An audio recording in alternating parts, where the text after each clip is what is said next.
Hi friends, இஷ்டமாக சமைக்கலாம் சேனலுக்கு மீண்டும் உங்களை வரவேற்கிறேன். இன்னைக்கு 6 நாளைக்கு 6 விதமான இட்லி ரெசிபீஸ் தான் பார்க்க போகிறோம். ஒவ்வொரு இட்லியுமே நல்ல பர்ஃபெக்டாக எப்படி வரத்துக்கு உண்டான டிப்ஸ் நான் உங்களுக்கு இந்த வீடியோவில் சொல்லியிருக்கேன். தினமும் ஒரே மாதிரி இட்லி செய்யாமல் இது போல் வேறு வேறு விதமாக இட்லி செஞ்சு கொடுத்தீங்க அப்படின்னா வீட்டில் இருக்கிற எல்லாருமே ரொம்ப விரும்பி சாப்பிடுவாங்க. இது வரைக்கும் இஷ்டமாக சமைக்கலாம் சேனலை சப்ஸ்கிரைப் பண்ணிக்கலீன்னா சப்ஸ்கிரைப் பண்ணிக்கோங்க. டெய்லி நான் போடுற வீடியோஸ் உடனுக்குடனே நோட்டிஃபிகேஷன் வரத்துக்கு பெல் ஐக்கான் ப்ரெஸ் பண்ணிக்கோங்க.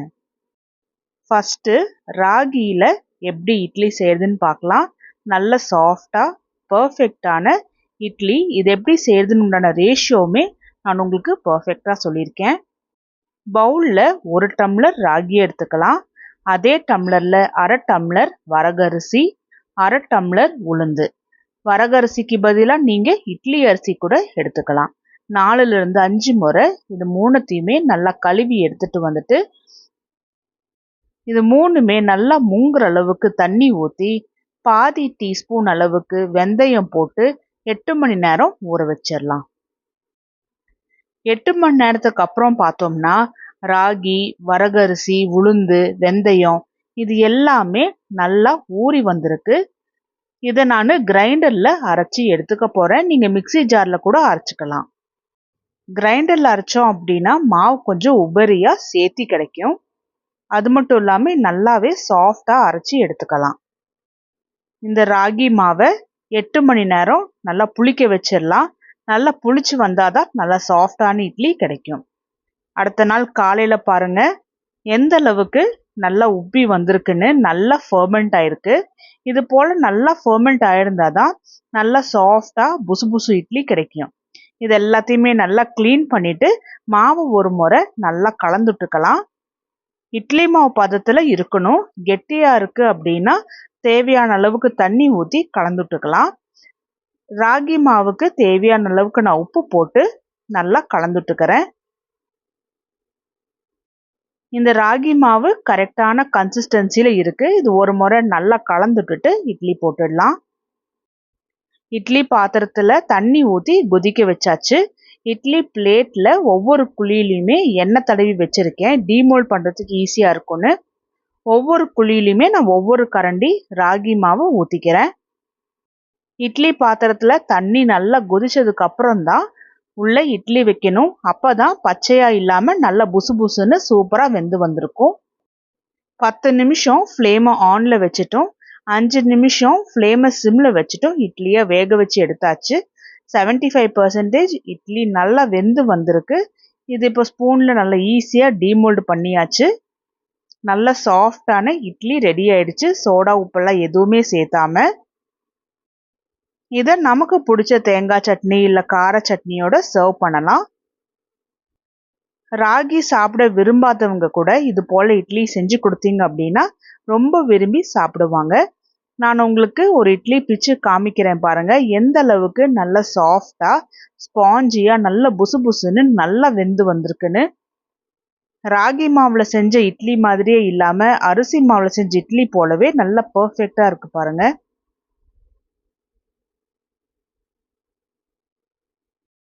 ரெண்டாவது இட்லியா நம்ம நார்மலாக எல்லாருமே வீட்டிலையே செய்யக்கூடிய இட்லி தான் பார்க்க போகிறோம். நான் இன்னைக்கு இட்லி அரிசி சேர்த்தாம ரேஷனில் வாங்குற பச்சரிசியும் புழுங்கல் அரிசியும் வச்சு நல்லா பர்ஃபெக்டாக புசு புசுன்னு சாஃப்டான இட்லி எப்படி செய்யறதுன்னு நான் உங்களுக்கு இந்த வீடியோவில் சொல்லியிருக்கேன். நல்ல பர்ஃபெக்டான ரேஷியோ நான் உங்களுக்கு சொல்லியிருக்கேன். அதே ரேஷியோ ஃபாலோ பண்ணீங்க அப்படின்னா நல்ல பர்ஃபெக்டான இட்லி செஞ்சிடலாம். ஒவ்வொரு பீஸும் பாருங்க எந்த அளவுக்கு நல்ல சாஃப்டா ஸ்பாஞ்சியா இருக்குன்னு.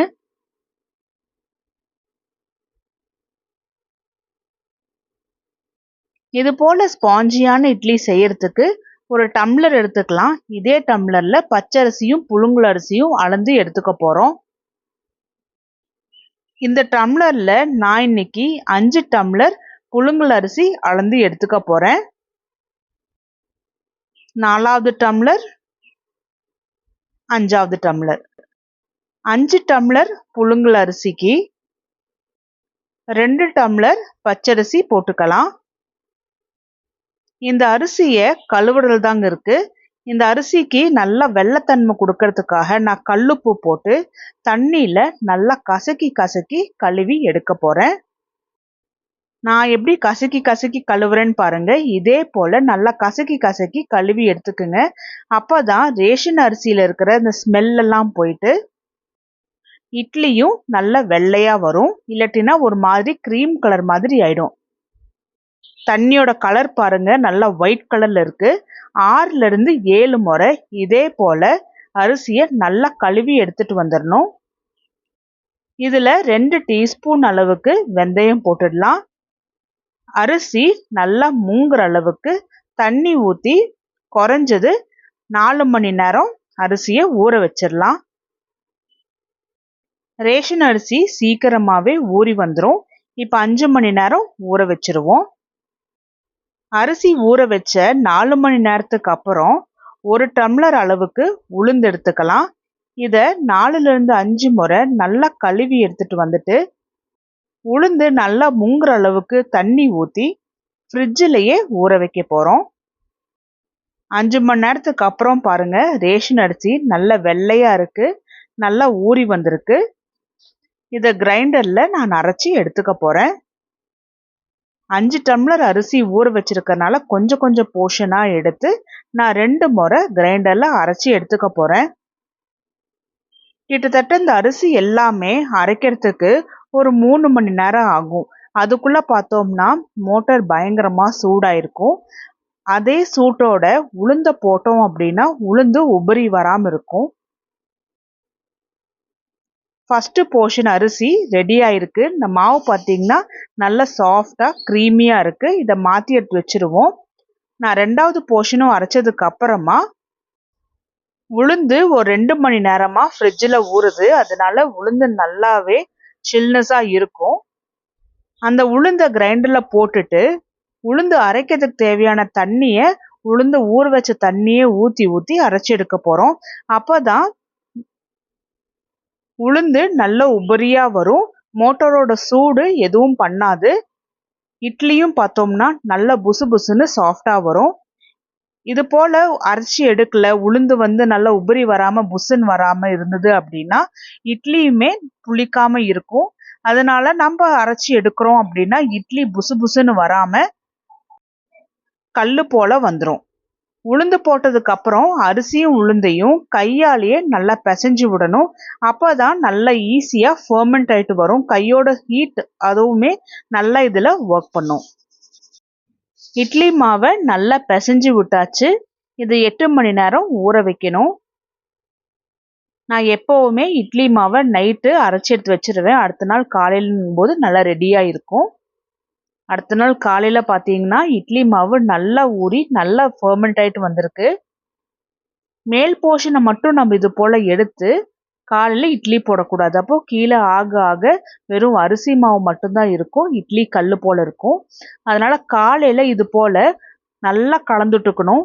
எந்த அளவுக்கு முடியுமோ அந்த அளவுக்கு நல்லா பீட் பண்ணி எடுத்துக்கணும். அப்பதான் அரிசி மாவு உளுந்து இதெல்லாமே நல்லா ஒன்று போல merge ஆயிருக்கும். எந்த அளவுக்கு மாவு நம்மளுக்கு தேவையோ அந்த அளவுக்கு மட்டும் அளவா எடுத்து வச்சுக்கலாம் இன்னொரு பவுல்ல. இதுல தேவையான அளவுக்கு உப்பு போட்டு நல்லா பீட் பண்ணி எடுத்துக்கலாம். இட்லி மாவு கன்சிஸ்டன்சிக்கு இருக்குதான்னு பாருங்க. கொஞ்சம் கெட்டியா இருக்கு அப்படின்னா தேவையான அளவுக்கு தண்ணி ஊற்றி நல்லா கலந்துட்டுக்கலாம். இதே மாவுல தோசையும் போட்டு எடுத்துக்கலாம். அதுக்கு இன்னும் கொஞ்சம் ஜாஸ்தியா தண்ணி ஊற்றிட்டோம் அப்படின்னா தோசை கரெக்டா வந்துடும். கொஞ்சம் கெட்டியா இருக்கு அப்படின்னா இட்லி நல்லா பர்ஃபெக்டா வரும். இட்லி பாத்திரத்துல தண்ணி ஊற்றி கொதிக்க வச்சதுக்கு அப்புறமா இட்லி பிளேட்ல கொஞ்சமா எண்ணெய் தடவி விட்டுட்டு அதுக்கப்புறமா ஒவ்வொரு குழிலையும் நான் மாவு ஊற்றி வச்சுக்கிறேன். இட்லி பாத்திரத்துல தண்ணி நல்லா கொதிக்குது. நான் 2 பிளேட் இட்லி ஊற்றி வச்சிருக்கேன். இது ஒரு 10 நிமிஷம் ஆன்லையும் 5 நிமிஷம் சிம்லையும் வச்சு வேக வச்சு எடுத்துக்கலாம். இட்லி பாருங்க நல்லா பர்ஃபெக்டா ரெடி ஆயிருக்கு. இட்லி ஒரு 50% ஆறுனதுக்கு அப்புறமா பிளேட்ல இருந்து எடுத்துடலாம். பாருங்க எந்த அளவுக்கு நல்லா பர்ஃபெக்டா நல்லா சாஃப்டா புசு புசுன்னு இட்லி ரேஷன் அரிசி வச்சு ரெடி பண்ணியாச்சுன்னு. ஒவ்வொரு இட்லியுமே அவ்வளோ பூ போல சாஃப்டா இருக்கும். இந்த இட்லியை நான் இன்னைக்கு தேங்காய் சட்னியோட தான் சர்வ் பண்ண போறேன். நீங்களும் நான் இந்த வீடியோல சொன்னது போலவே ரேஷன் அரிசி வச்சு இட்லி செஞ்சு பார்த்துட்டு எப்படி வந்துச்சுன்னு எனக்கு கமெண்ட் பண்ணுங்க. நான் உங்களுக்கு இட்லி ஒன்று பிச்சு காமிக்கிறேன் பாருங்க, எந்த அளவுக்கு நல்ல பர்ஃபெக்டா நல்ல புசு புசுன்னு இருக்குன்னு.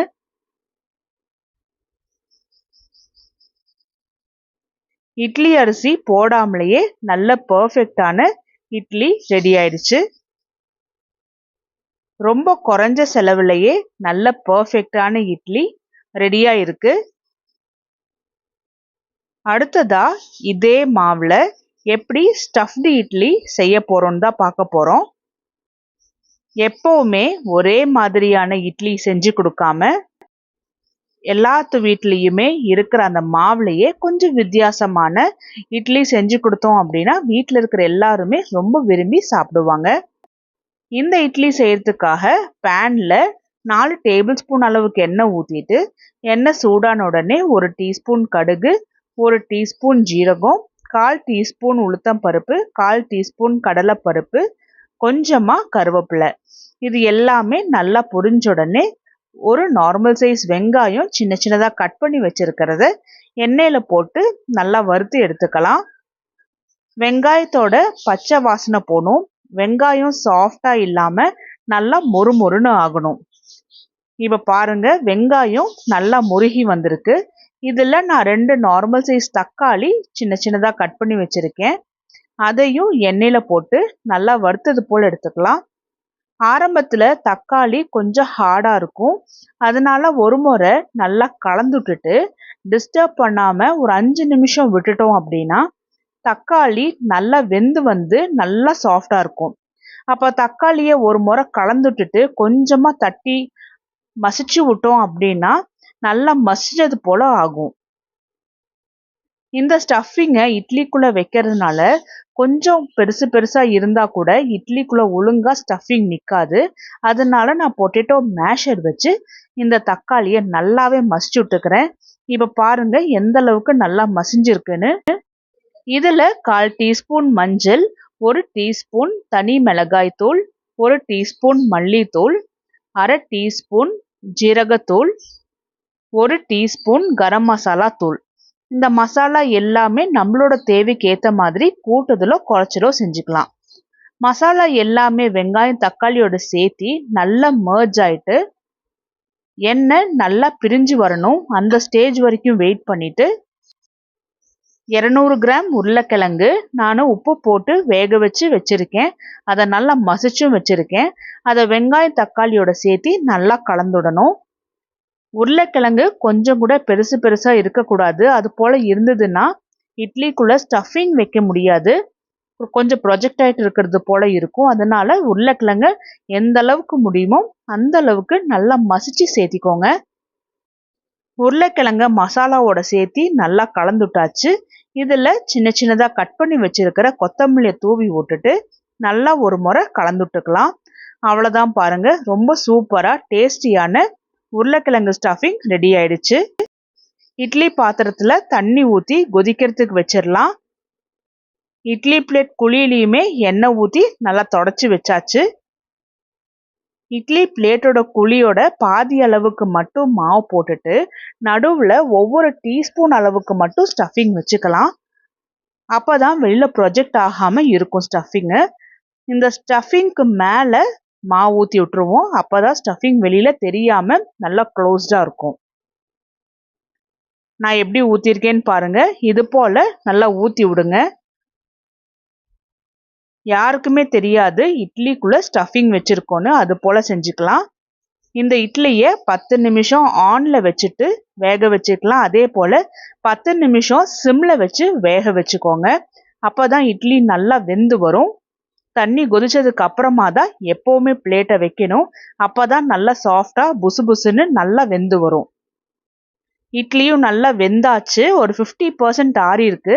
நான் உங்களுக்கு இப்போ இந்த இட்லியை டீமோல்ட் பண்ணி காமிக்கிறேன் பாருங்க, எந்த அளவுக்கு நல்ல பர்ஃபெக்டான ஸ்டஃப்டு இட்லி ரெடி ஆயிருக்குன்னு. எப்பவுமே ஒரே மாதிரி இட்லி செஞ்சு கொடுத்தோம் அப்படின்னா வீட்டில் இருக்கிற எல்லாருக்குமே ரொம்ப போர் அடிச்சு போயிடும். அதனால இது போல கொஞ்சம் வித்தியாசமா செஞ்சு கொடுத்தோம் அப்படின்னா ரொம்ப விரும்பி சாப்பிடுவாங்க. இந்த இட்லியை நான் உங்களுக்கு பிச்சு காமிக்கிறேன் பாருங்க, எந்த அளவுக்கு நல்ல பர்ஃபெக்டா ஸ்டஃப்டா இருக்குன்னு, நல்ல வெந்தும் இருக்கு. இதுக்கு சைட் டிஷ் எதுவும் தேவையில்லை. அப்படி தேவைப்பட்டுச்சுனாலுமே தேங்காய் சட்னியோட சாப்பிட்டுக்கலாம். அடுத்ததா நான் உங்களுக்கு இட்லி தோசை மாவு இல்லாத சமயத்துல இன்ஸ்டன்டான இட்லி எப்படி செய்யறதுன்னு பார்க்கலாம்.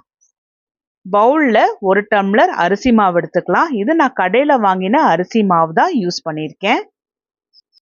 எந்த டம்ளர்ல அரிசி மாவு எடுத்தோமோ அதே டம்ளர்ல 1/2 டம்ளர் ரவா எடுத்துக்கலாம். இதுல தேவையான அளவுக்கு உப்பு, அதே டம்ளர்ல 3/4 டம்ளர் தயிர். தயிர் ஊற்றும் போது இட்லி நல்லா புளிச்சு வரும். அதே டம்ளர்ல 3/4 டம்ளர் தண்ணி. இப்போ நம்ம சேர்த்திருக்கிற இன்கிரிடியன்ஸ் எல்லாமே நல்லா கலந்துட்டுக்க போறோம். எல்லாமே நல்லா ஒண்ணுக்குள்ள ஒண்ணு மர்ஜ் ஆகுற அளவுக்கு கலந்துட்டுக்கணும். தண்ணி தேவைப்பட்டுச்சு அப்படின்னா கொஞ்சமா சேர்த்தி கலந்துட்டுக்கலாம். எனக்கு இன்னொரு 1/2 டம்ளர் தண்ணி பிடிச்சது. ரவா தண்ணி எல்லாத்தையுமே நல்லா உறிஞ்சு நல்லா சாஃப்ட் ஆயிட்டு அரிசி மாவோட சேர்த்தி ஒன்று போல மர்ஜ் ஆகும். இந்த இட்லியை இன்ஸ்டண்டா செய்யறதுனால நல்லா புசு புசுன்னு சாஃப்டா வர வைக்கிறதுக்காக தான் தயிர் சேர்த்துறோம். தயிர் இதுக்கு ரொம்ப ஹெல்ப்ஃபுல்லா இருக்கும். எல்லா இன்கிரீடியன்ஸுமே நல்லா கலந்துட்டதுக்கு அப்புறமா பீட் பண்ணது போல செய்யணும். அப்பதான் கொஞ்சம் கொஞ்சம் திட்டா இருந்தா கூட எல்லாமே நல்லா ஒன்று போல மர்ஜ் ஆயிட்டு வரும். இந்த மாவை ஒரு 15 நிமிஷம் ஊற வச்சுக்கலாம். இட்லி மாவு ஊறத்துக்குள்ள வேர்க்கடலை சட்னி ரெடி பண்ணிடலாம். பேன்ல 1 டேபிள் ஸ்பூன் எண்ணெய் ஊற்றிட்டு 2 நார்மல் சைஸ் வெங்காயம் சின்ன சின்னதாக கட் பண்ணி வச்சிருக்கிறத போட்டுக்கலாம். இதில் ஒரு பல்லு பூண்டு, 2 கீத்தல் போட்ட 2 பச்சை மிளகா, இது எல்லாமே எண்ணெயில் நல்லா வதங்கி வரணும். காரத்துக்கு ஏற்ற மாதிரி நீங்கள் பச்சை மிளகாவை அட்ஜஸ்ட் பண்ணிக்கோங்க. வெங்காயத்தை அப்பப்போ நல்லா கலந்துட்டுட்டு நல்லா முருகனது போல் எடுத்துக்கணும். இதில் 1 டேபிள் ஸ்பூன் பொட்டுக்கடலை, 2 டேபிள் ஸ்பூன் வேர்க்கடலை, 1 துண்டு புளி, இது எல்லாமே மிதமான சூட்லையே நல்லா முருகல் போல இருக்கணும். ஏற்கனவே நான் வறுத்த வேர்க்கடலை தான் சேர்த்திருக்கேன், அதனால ரொம்ப அது வறுக்கணுங்கிற அவசியம் இல்லை. இப்போ சட்னிக்கு தேவையான அளவுக்கு உப்பு போட்டுட்டு நல்லா ஒரு முறை கலந்துட்டரலாம். சேர்த்திருக்கிற இன்கிரீடியன்ஸ் எல்லாமே நல்லா வதங்கிருச்சு. ஆறின பிறகு மிக்சி ஜாரில் போட்டுட்டு இதில் தேவையான அளவுக்கு தண்ணி ஊற்றி நல்ல ஒரு க்ரீமி கன்சிஸ்டன்சி போல் அரைச்சி எடுத்துகிட்டு வந்துடலாம். சூப்பராக டேஸ்டியான கடலை சட்னி ரெடி ஆயிடுச்சு. இதை தாளித்து ஊற்றிடலாம். தாளிப்பில் நான் கடுகு, ஜீரகம், உளுத்தம் பருப்பு, கடலை பருப்பு, கருவேப்பிலை போட்டு தாளித்து எடுத்தாச்சு. 15 நிமிஷத்துக்கு அப்புறம் மாவு நல்லா சூப்பராக ரெடி ஆயிருக்கு. ரவாவுமே நல்லா ஊறி அரிசி மாவோட சேர்த்து நல்லா ஒன்று போல் மர்ஜ் ஆயிட்டு வந்திருக்கு. இதை ஒரு முறை நல்லா கலந்து விட்டுட்டு 1/4 டீஸ்பூன் ஆப்ப சோடா போட்டு நல்லா கலந்துட்டுருவோம். இன்ஸ்டண்ட்டாக நமக்கு இட்லி ரெடி பண்ணுறதுனால இந்த ஆப்ப சோடா கண்டிப்பாக சேர்த்த வேண்டியதாக இருக்கும். ஆப்ப சோடாக்கு பதிலாக நீங்கள் ஈனோ மிக்ஸ் பண்ணுறதுனால மிக்ஸ் பண்ணலாம். ஆனால் எந்த ஃப்ளேவரும் இல்லாத ஈனோவாக பார்த்து சேர்த்திக்கோங்க. இட்லி பாத்திரத்தில் தண்ணியை கொதிக்கிறதுக்கு வச்சுட்டு இட்லி பிளேட்டில் எல்லாமே நான் இது போல் எண்ணெயை நல்லா கோட் பண்ணி எடுத்துக்கிறேன். ஒவ்வொரு குழியிலுமே ஒவ்வொரு கரண்டி அளவுக்கு நான் இட்லி மாவை ஊற்றி எடுத்துக்கிறேன். நல்லா தண்ணி கொதிச்சதுக்கு அப்புறம் தான் இட்லி பாத்திரத்தில் வச்சுட்டு எப்பவும் போல் 10 நிமிஷம் வேக வச்சுட்டு 5 நிமிஷம் சிம்மரில் வச்சுட்டு எடுத்துடலாம். ஒரு 50% ஆறுனதுக்கு அப்புறமா டீமோல்ட் பண்ணிட்டோம் அப்படின்னா நல்லா பர்ஃபெக்டாக இருக்கும். இன்ஸ்டண்ட்டாக அரிசி மாவில் செய்யக்கூடிய இட்லி ரெடி ஆயிடுச்சு பாருங்க. நல்லா சாஃப்டாக புசு புசுன்னு எப்பவும் நம்ம அரைச்சி எடுக்கிற மாவு போலவே இருக்கும். எந்த ஒரு வித்தியாசமும் தெரியாது. இந்த இட்லியை ரெடி பண்ணி வச்சிருக்கிற கடலை சட்னியோட சர்வ் பண்ணிடலாம். ரொம்ப சூப்பரா டேஸ்டியான இன்ஸ்டன்ட் இட்லி ரெடி ஆயிடுச்சு. நீங்களும் நான் இந்த வீடியோல சொன்னது போலவே இட்லி தோசை மாவு இல்லாத சமயத்துல இது போல இன்ஸ்டன்ட்டா இட்லி செஞ்சு பார்த்துட்டு எப்படி வந்துச்சுன்னு கமெண்ட் பண்ணுங்க. அடுத்ததா நம்ம பார்க்க போறது கடலை மாவை வச்சு எப்படி இன்ஸ்டன்ட்டா இட்லி செய்ய போறோம்னு தான். நல்ல சூப்பரா மசாலாலாம் போட்டு நல்ல கமகமன்னு வாசனையோட ரொம்ப டேஸ்டியான கடலை மாவு இட்லி. இந்த இட்லி செய்யறதுக்காக ஒரு பவுல்ல ஜலடை வச்சுட்டு நான் 1 டம்ளர் அளவுக்கு கடலை மாவை நல்லா ஜலிச்சு சேர்த்திக்கிறேன். கடலை மாவு கொஞ்சம் திட்டு திட்டாட்டதான் இருக்கும், அதனால கட்டி ஃபார்மேஷன் இருக்கும். அது இல்லாம இருக்கிறதுக்காக எந்த கடலை மாவு இருந்தாலுமே இது போல ஜலிச்சு எடுத்துக்கோங்க. இது போல ஜலிக்கும் போது கடலை மாவு இட்லி நல்ல சாஃப்டாவும் வரும் அதோட டெக்ஸ்சரு. மாவு ஜலிச்சதுக்கு அப்புறம் பாருங்க எந்த அளவுக்கு நல்லா சாஃப்டா இருக்குன்னு. இது போல இருக்கணும். மாவு சாஃப்டா இருந்தாதான் இட்லி சாஃப்டா வரும், அது ரொம்ப முக்கியம். அதே டம்ளர்ல 1/4 டம்ளர் வெள்ளை ரவா எடுத்துக்கலாம். நான் ஒரு துண்டு இஞ்சும் ஒரு பச்சை மிளகாவும் நல்லா தட்டி சேர்த்துறேன். இது நல்ல ஒரு வாசனை கொடுக்கும், டேஸ்டும் கொடுக்கும். ஒரு 1/4 டீஸ்பூன் அளவுக்கு மட்டும் பெருங்காயத்தூள் போட்டுக்கலாம். தேவையான அளவுக்கு உப்பு, சின்ன சின்னதா கட் பண்ணி வச்சிருக்கிற கொத்தமல்லி ஒரு கை நிறைச்சி போட்டுக்கோங்க. இது எல்லாத்தையுமே விஸ்க வச்சு நல்லா கலந்துட்டுக்குங்க. கட்டிகள் எதுவும் இருக்கக்கூடாது. கட்டிகள் இருந்தது அப்படின்னாவே திட்டு திட்டாட்டம் ஆயிடும். அதனாலதான் விஸ்க வச்சு கலந்துட்டுக்கிறோம். இதுல தேவையான அளவுக்கு தண்ணி ஊத்தி நல்லா ஒண்ணு போல கலந்துட்டரலாம். ஆரம்பத்துல கொஞ்சம் ஸ்லோவா விஸ்க் வச்சு கலந்து விடுங்க. போக போக நல்லா பீட் பண்ணது போல எடுக்கணும். அப்பதான் மாவுக்கு நல்ல ஒரு ஃபெர்மெண்டான ஃபீல் இருக்கும். அப்பதான் இட்லி மாவு நல்லா சாஃப்டா வரும். இப்ப பாத்தீங்கன்னா கடலை மாவு நல்லாவே கலந்து விட்டாச்சு. ரவாவுமே நல்லாவே தண்ணியில ஊறி வந்திருக்கும். கடலை மாவோட சேர்த்து அது நல்லா மர்ஜ் ஆகி மாவு கன்சிஸ்டன்சி போல இருக்கும். இதுல நான் 1/4 டீஸ்பூன் ஜீரகம், கொஞ்சம் கலருக்காக வேண்டி 1/4 டீஸ்பூன் மஞ்சள் தூள் சேர்த்துறேன். இன்ஸ்டன்டா இட்லி செய்யறதுனால 1/4 டீஸ்பூன் ஆப்ப சோடாவும் போடுறேன். ஆப்ப சோடா போடும்போது மாவு நல்லா ஃபெர்மெண்ட் ஆகிறதுக்கு ஹெல்ப் பண்ணும். நல்லா புசு புசுன்னு சாஃப்டா வரும். எல்லாமே நல்லா மர்ஜ் ஆகிறதுக்கு நல்லா ஒண்ணு போல கலந்துட்டாச்சுன்னா அவ்வளவுதான், மாவு ரெடி. இட்லி பாத்திரத்துல தண்ணி ஊத்தி கொதிக்க வச்சுட்டு இட்லி பிளேட்ல நான் கொஞ்சமா நெய் தடவி விட்டுக்கிறேன். நெய் தடவும் போது கடலை மாவு நல்லா வெந்து வரும்போது நல்ல வாசனையா இருக்கும். எல்லா குழியிலுமே இதே போல நெய் எல்லாமே தடவி விட்டுட்டு ஒவ்வொன்றிலையுமே முந்திரி பருப்பு வைக்கிறேன். முந்திரி பருப்பு வைக்கிறதுங்கிறது ஒரு கார்னிஷிங் பர்பஸ்க்காக தான். அதே சமயத்துல இட்லி சாப்பிடும்போது முந்திரி பருப்பும் சேர்த்து கடிப்படும் போது நல்ல டேஸ்டா இருக்கும். ஒவ்வொரு இட்லி குழியிலையுமே ஒவ்வொரு கரண்டி அளவுக்கு மாவு ஊத்திடலாம். எல்லா மாவுமே ஊத்துனதுக்கு அப்புறமா தண்ணி நல்லா கொதிச்சதுக்கு அப்புறமா இட்லி பிளேட்டை வச்சிடலாம். எப்பவும் போல 10 நிமிஷம் ஆன், 5 நிமிஷம் சிம்ல வச்சு வேக வச்சிடலாம். இட்லிலேயே மசாலாலாம் ஆட் பண்ணியிருக்கறனால தொட்டு சாப்பிட்றதுக்காக தேங்காய் சட்னி ரெடி பண்ணிடலாம். மிக்ஸி ஜாரில் 2 துண்டு தேங்காவை சின்ன சின்னதாக கட் பண்ணி வச்சிருக்கிறத போட்டுட்டு காரத்துக்காக 2 பச்சை மிளகா, ஒரு துண்டு பூண்டு, 4 டேபிள் ஸ்பூன் பொட்டுக்கடலை, இதில் தேவையான அளவுக்கு உப்பு, 1 டீஸ்பூன் ஜீரகம், கொஞ்சமாக கொத்தமல்லி, கூடவே கொஞ்சமாக கருவேப்பிலை. இதுல தேவையான அளவுக்கு தண்ணி ஊத்தி நல்லா அரைச்சி எடுத்துட்டு வந்துடலாம். மிக்ஸி ஜார்ல கொஞ்சமா தண்ணி ஊத்தி அதையுமே சட்னியில ஊத்திடலாம். தாளிச்சு நான் கொண்டுட்டேன். தாளிப்பையும் போட்டு விட்டுட்டு தேங்காய் சட்னியில நல்லா ஒரு முறை கலந்துட்டுடலாம். அவ்வளோதான், கடலை மாவு இட்லிக்கு தேங்காய் சட்னி ரெடி ஆயிடுச்சு. 50% இட்லியும் நல்லாவே ஆறி இருக்கு. இதை டீமோல்ட் பண்ணிடலாம். நல்லா ஸ்பூனால இது போல கழட்டி எடுத்தாவே பாருங்க ஈஸியாவே டீமோல்ட் ஆயிட்டு வருது. நல்ல வாசனை இருக்கு. நம்ம நார்மல் எண்ணெய் சேர்த்துறதுக்கும் நெய் தடவி விட்டுட்டு அதுக்கப்புறமா இட்லி போடுறதுக்கும் நல்ல ஒரு வாசனை டிஃப்ரென்ஸ் தெரியுது. நல்ல சூப்பரா டேஸ்டியான ஸ்பாஞ்சியான இட்லி ரெடி ஆயிடுச்சு. நான் இன்னைக்கு இந்த இட்லியை தேங்காய் சட்னியோட தான் சர்வ் பண்ண போறேன். நீங்களும் இது போலவே கடலை மாவு வச்சு இட்லி செஞ்சு பார்த்துட்டு எப்படி வந்துச்சுன்னு எனக்கு கமெண்ட் பண்ணுங்க.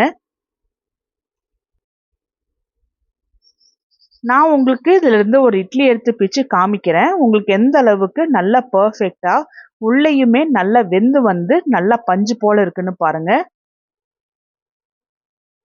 நீங்களும் இதே போல ட்ரை பண்ணி பாருங்க, நல்லா பர்ஃபெக்டா வரும். அடுத்ததா கொஞ்சம் வித்தியாசமான இட்லி தான் பார்க்க போறோம். கோதுமை ரவா வச்சு நல்ல சூப்பரா டேஸ்டியான இட்லி செய்யலாம். நான் இன்னைக்கு 1/4 கிலோ உப்புமா செய்யற கோதுமை ரவா தான் எடுத்திருக்கேன். ரவா போலவே கோதுமை ரவா நல்லா குருணையா இருக்கும். பேன்ல 3 டேபிள் ஸ்பூன் அளவுக்கு எண்ணெய் ஊத்திட்டு எண்ணெய் சூடான உடனே 1 டீஸ்பூன் கடுகு, 1 டீஸ்பூன் ஜீரகம், 1 டீஸ்பூன் கடலைப்பருப்பு, இது மூணுமே நல்லா பொரிஞ்ச உடனே 5 பல்லு பூண்டு நான் சொரவி வச்சிருக்கேன், அதையும் போட்டுட்டு சின்னதா பிச்சு வச்சிருக்கிற கருவேப்பிலை, இது எல்லாமே எண்ணெயில நல்லா பொரிஞ்சு வரணும். இது எல்லாமே நல்லா பொரிஞ்ச உடனே முந்திரி பருப்பை நான் 2 3 நுணுக்கி வச்சிருக்கேன், அதையுமே எண்ணெயில போட்டு நல்லா வறுத்தது போல எடுத்துக்கலாம். இந்த மசாலா மாதிரி நம்ம சேர்த்துறது வந்து நல்ல ஒரு இட்லிக்கு வாசனை கொடுக்கும், நல்ல ஒரு டேஸ்ட் கொடுக்கும். சேர்த்திருக்கிற இன்கிரீடியன்ஸ் எல்லாமே நல்லா வறுப்பட்ட உடனே எடுத்து வச்சிருந்த 1/4 கிலோ கோதுமை ரவாவை மிதமான சூட்ல வச்சு நல்லா வறுத்து எடுத்துக்கலாம். கோதுமை ரவாவோட பச்சை வாசனை எல்லாம் போயிட்டு எண்ணெயில நல்லா வறுப்படும் போது நல்ல ஒரு வாசனை வரும். அது வரைக்கும் கைவிடாம நல்லா வறுத்து எடுத்துக்கணும். கோதுமை ரவா நல்லாவே வறுப்பட்டுருச்சு. இது அகலமான பவுல்ல டிரான்ஸ்ஃபர் பண்ணிடலாம். சூடா இருக்கும் போதே நம்ம டிரான்ஸ்ஃபர் பண்றோம், அதனால நல்லா முழுமையா ஆற வச்சுக்கலாம். அதுக்கப்புறமா வேணுங்கிற இன்கிரீடியன்ஸ் எல்லாமே சேர்த்திக்கலாம். கோதுமை ரவா பாருங்க நல்லா முழுமையா ஆறி இருக்கு. இதுல தேவையான அளவுக்கு உப்பு, 1 கப் தயிர் போட்டுக்கலாம். நல்ல கெட்டியா புளிக்காத தயிரா சேர்த்திக்கோங்க. ஒரு 1/4 டம்ளர் தண்ணி அதே பிளேட்ல ஊத்திட்டு நான் முழுமையா ஊத்திக்கிறேன். இந்த தயிரை கோதுமை ரவாவோட சேர்த்தி நல்லா கலந்துட்டுக்கணும். ரவாவோட தயிரை நல்லா முழுமையா கலந்துட்டுட்டு தேவையான அளவுக்கு தண்ணி கொஞ்சமா சேர்த்தி நல்லா கலந்துட்டுக்கணும். ரொம்ப அதிகமாகவும் தண்ணி ஊத்திடக்கூடாது. அதிகமா தண்ணி ஊத்தினோம் அப்படின்னா கோதுமை ரவாங்கிறதுனால ஒண்ணுக்கொண்ணு ஒட்டாத போல இருக்கும். அப்ப இட்லி ஒண்ணு கூடி வராம உதிரியா இருக்கும். அதனால பார்த்து அளவா தண்ணி ஊத்திக்கோங்க. தண்ணியோட சேர்த்தி ரவாவை நல்லா கலந்துட்டுட்டு நல்லா மர்ஜ் ஆக விட்டுறணும். ரவா நல்லா ஊறி வரட்டும். ஒரு 1/2 மணி நேரம் அப்படியே டிஸ்டர்ப் பண்ணாம விட்டுடலாம், அப்பதான் நல்லா ஊறி வரும். 1/2 மணி நேரத்துக்கு அப்புறம் பாருங்க எந்த அளவுக்கு ரவா, தண்ணி, தயிர் இதோட மாய்ஸ்சர் எல்லாமே நல்லா உறிஞ்சிட்டு நல்லா கெட்டியா இருக்கு. இதுல தேவையான அளவுக்கு மட்டும் தண்ணி ஊத்திட்டு நல்லா கலந்துட்டுக்கோங்க. அப்பதான் ஒண்ணுக்கொண்ணு நல்லா மர்ஜ் ஆயிட்டு இருக்கும். கடைசியா இதுல நான் 1 டீஸ்பூன் அளவுக்கு ஆப்ப சோடா சேர்த்திக்கிறேன். ஆப்ப சோடா சேர்த்தணும் அப்படின்னா தான் நல்லா புஷ்ஷுன்னு நல்லா வெந்து வரும். ஆப்ப சோடாவுமே எல்லா பக்கமும் நல்லா மர்ஜ் ஆகுற அளவுக்கு நல்லா கலந்துட்டுட்டா மாவு ரெடி. இட்லி பிளேட்ல ஒவ்வொரு குழியுமே நான் வறுத்து வச்சிருந்த முந்திரி பருப்பு வச்சுட்டு அதுக்கு மேலேயே ரெடி பண்ணி வச்சிருந்த கோதுமை ரவா மாவை ஊத்திக்கிறேன். இட்லி பாத்திரத்துல தண்ணி சூடானதுக்கு அப்புறமா இட்லி பிளேட்டை வச்சுட்டு 10 நிமிஷம் நல்லா வேக வச்சு எடுத்துக்கலாம். 5 நிமிஷம் சிம்ல வச்சதுக்கு அப்புறமா ஒரு 15ல இருந்து 20 நிமிஷம் அதே சூட்டுல அப்படியே ரெஸ்ட் எடுக்க விட்டுறலாம். அதுக்கப்புறமா நீங்க பாத்திரத்துல இருந்து நீங்க பிளேட்டை தனியா எடுத்துக்கலாம். இட்லி நல்லா வெந்து வந்ததுக்கு அப்புறமா இட்லி பிளேட்ல இருந்து டிமோல்ட் பண்ணி எடுங்க, இல்லாட்டினா கோதுமை ரவாங்கிறதுனால உதிரியா போயிடும். இதுதான் ரொம்ப மெயினான டிப்பு. நல்ல சூப்பரா டேஸ்டியான கோதுமை ரவாவும் ரெடி ஆயிடுச்சு. இதை ரெடி பண்ணி வச்சிருந்த தேங்காய் சட்னியோட சர்வ் பண்ணலாம். நான் உங்களுக்கு ஒன்று பிச்சு காமிக்கிறேன் பாருங்க, எந்த அளவுக்கு நல்ல சூப்பராக சாஃப்டாக இட்லி ரெடி ஆயிருக்குன்னு.